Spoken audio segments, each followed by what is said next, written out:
नाजरीन अस्सलाम वालेकुम। IND टुडे न्यूज़ में आपका खैर मकदम करते हैं। आइए देखते हैं ये तफसीलात। डॉक्टर नदीम, हम लोकतांत्रिक सर्वजन समाज पार्टी, हमारा पार्टी का इस्टेब्लिशमेंट का जो वजह है वो सबको एक प्लेटफॉर्म देना, एक अपॉर्चुनिटी देना पॉलिटिकल पार्टी में रिप्रेजेंटेशन के लिए, और सब सेक्शंस ऑफ द सोसाइटी को एक अपॉर्चुनिटी देना चाहते थे कि वो इलेक्शन में आगे बढ़े। इस वजह से हमारा पार्टी यहाँ पे आया है। और पिछले जो सालों में वादे किए गए वो कई वादे पूरे नहीं हुए हैं। नेशनल पार्टीज़ के कुछ लोग काम कर रहे हैं, पर वो self development and public development दोनों का एक कंपटीशन है। इंडिविजुअल डेवलपमेंट, पार्टी लेवल पे डेवलपमेंट एंड पीपल्स डेवलपमेंट, ये हमारा एजेंडा है। और बहुत सारी चीज़ें जो पिछले बार बोली गई थी, तेलंगाना नया बनने के बाद, तेलंगाना का नया क्रिएशन के बाद एक गोल्डन अपॉर्चुनिटी था तेलंगाना के लोगों के डेवलपमेंट के लिए। अगर वो वहाँ से काम किया जाता और आज तक आता तो काफ़ी सेक्शंस को उसका मदद मिलता और डेवलपमेंट होता, जिसमें नहीं हो पाया। उन एरियाज़ में काम करने के लिए हमारा पार्टी आया है और सारी सीटों पे अलग अलग डिस्ट्रिक्ट्स में डिस्ट्रिक्ट्स के हिसाब से, रीजनल मुद्दों के हिसाब से पार्टी इलेक्शन लड़वा रहा है और सारी सीटों पे लड़ाएगा। सपोर्ट बहुत अच्छा मिल रहा है, स्पेशली डिस्ट्रिक्ट लेवल में बहुत अच्छा सपोर्ट मिल रहा है, लोगों का काफ़ी रुझान है।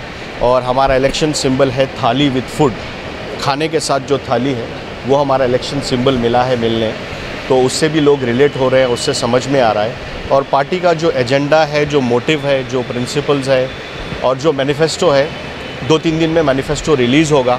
मैनिफेस्टो रिलीज़ होने के बाद लोगों को बात समझ में आएगी कि पिछले 4 साल में जो पार्टी की कोर कमेटी और थिंक टैंक ने काम किया है वो तेलंगाना के हर हिस्से में उनकी ज़रूरियात को कवर करते हुए काम किया गया है।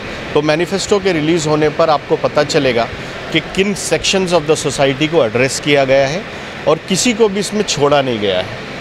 आप वेलफेयर अगर लेंगे तो जब आप मैनिफेस्टो पढ़ेंगे तो सारा वेलफेयर आपको समझ में आ जाएगा मैनिफेस्टो के बाद, कि हर सेक्शन को कवर किया गया है और उनके प्रॉब्लम्स को समझा गया है डिटेल में।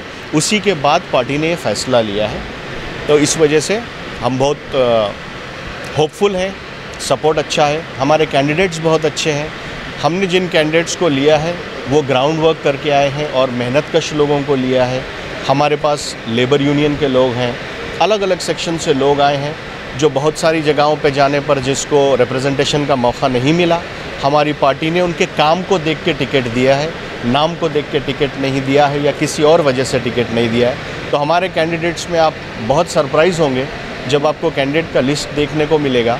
उसमें आप बहुत ज़्यादा सरप्राइज़ होंगे कि बहुत अच्छे लोगों को टिकट दिया है, जिनका एक सर्विस रहा है, 20-20, 25-25 साल का रिकॉर्ड रहा है, वो समाज के बीच में रहे हैं और उनकी छवि बहुत साफ़ रही है, क्लियर छवि के लोगों को दिया है और कोई कंसिडरेशन नहीं देखा है।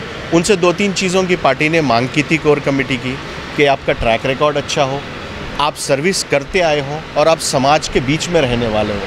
तो हमारे कैंडिडेट जब जीत के भी आएंगे तो वो अपने एरिया में ही रहेंगे और वो दिखेंगे रोज़, वो 5 साल बाद नज़र नहीं आएंगे। तो इस तरह के लोगों को सेलेक्ट किया है। आपको उसमें सरप्राइजिंग नाम भी कुछ देखने को मिलेंगे, शॉकिंग नाम भी देखने को मिलेंगे।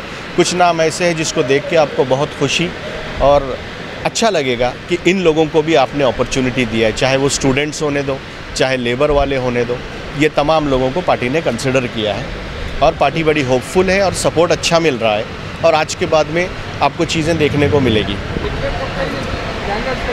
अगर आपने हमारे चैनल को सब्सक्राइब नहीं किया है तो आपको यहाँ सब्सक्राइब बटन दिख रहा है, उसे क्लिक करिए और सब्सक्राइब कीजिए और साथ ही साथ बेल आइकॉन को भी क्लिक करिएगा, जिससे कि आपको ताज़ा अपडेट मिलते रहें।